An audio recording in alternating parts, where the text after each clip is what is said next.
Hai, aku Putri.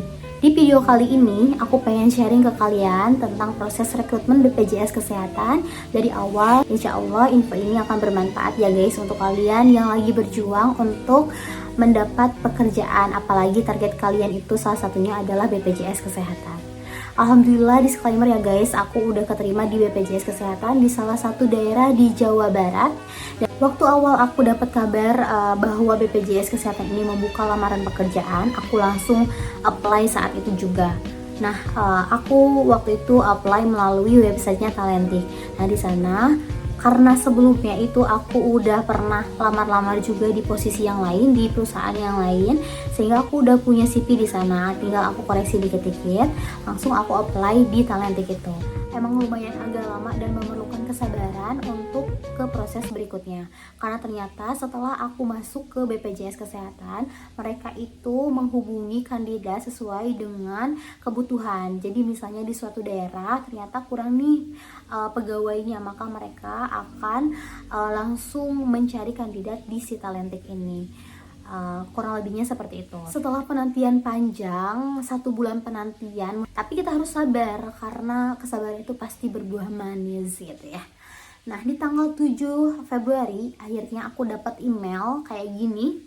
Emailnya tentang lolos administrasi dan disiapkan di tanggal 8-nya untuk online assessment berupa tes psikotes dan juga wawancara psikolog.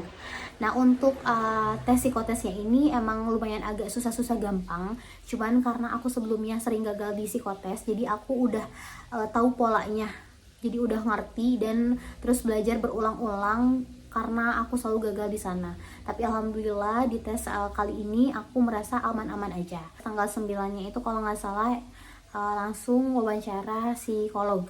Nah, wawancaranya itu emang lumayan enjoy sih kalau aku pribadi, karena emang sebelum-sebelumnya sama aku udah berjuang di beberapa perusahaan, tapi memang belum rezekinya. Bakal kasih tips and trick gimana supaya kalian tuh lebih enjoy, lebih relax ya, meskipun aku bukan psikolog tapi berdasarkan pengalaman, karena pengalaman adalah gulu paling berharga.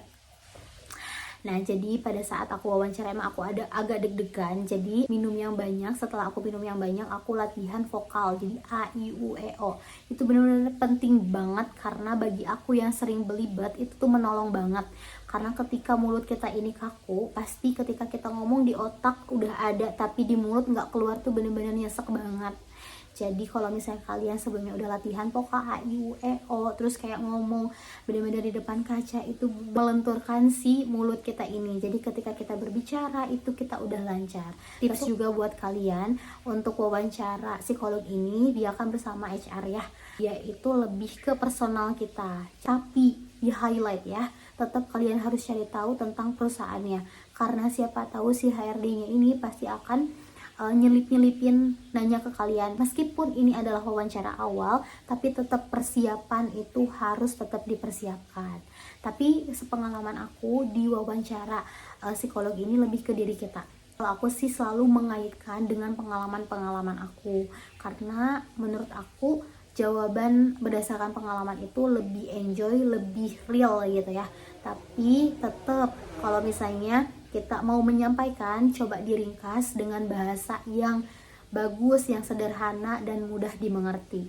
Nah, dari wawancara psikolog ini ke proses selanjutnya itu emang lumayan agak lama ya guys. Nah, aku dapat email lagi ternyata di tanggal 29 Februari waktu itu. Di email itu ternyata dikasih tahu kalau misalnya aku itu lolos dan dipersiapkan untuk wawancara user.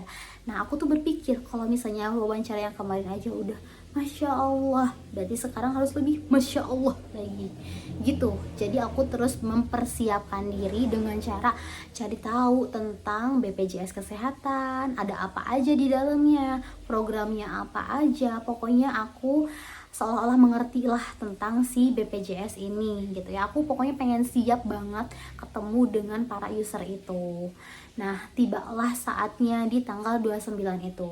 Bener-bener gugup banget, gak tahu apa yang harus aku lakukan. Intinya berdoa, minta restu sama orang tua, minum dan juga tadi A I U E O tetap selalu aku lakukan. Dimanapun ketika aku wawancara, aku pasti A I U E O dulu. Pas waktu wawancara itu emang lumayan agak tegang, karena ternyata wawancaranya itu bersama dengan 3 orang kalau nggak salah, 3 orang user ya, 3 orang user itu dari pegawai BPJS sendiri. Nah itu ada, kalau aku waktu itu di interviewnya oleh Kediri, dari Malang, terus dari satu lagi aku lupa dari mana.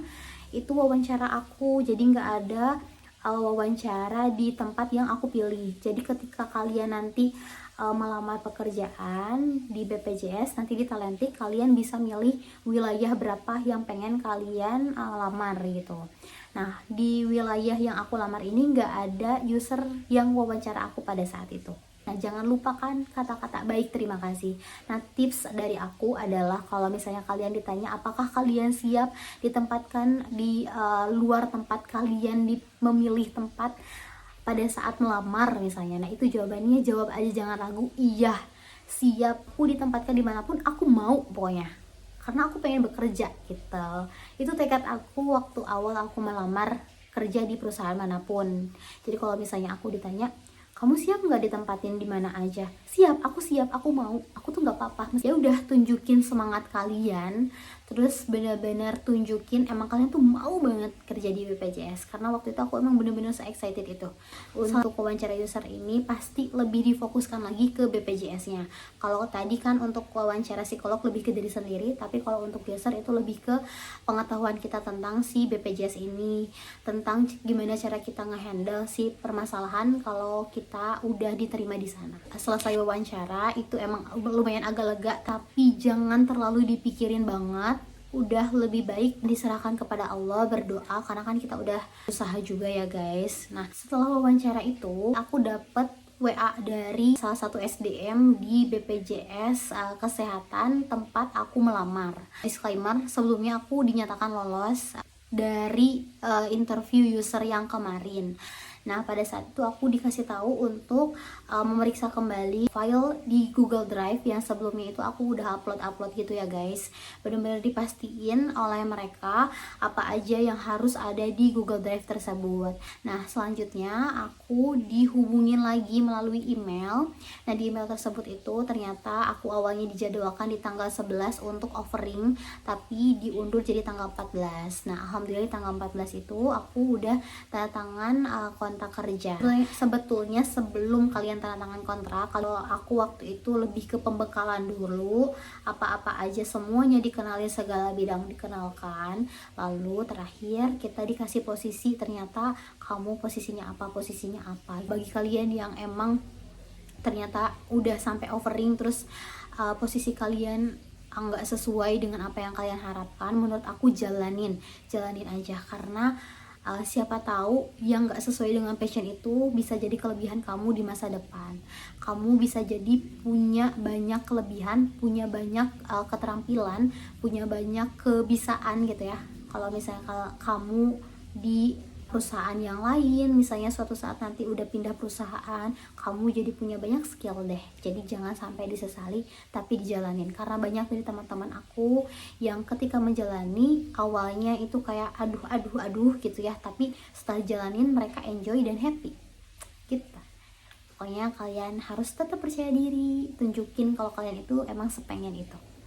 Oke, see you di next video. Jangan lupa komen, kalian pengen aku bahas apa lagi sih setelah ini. Oke, bye-bye.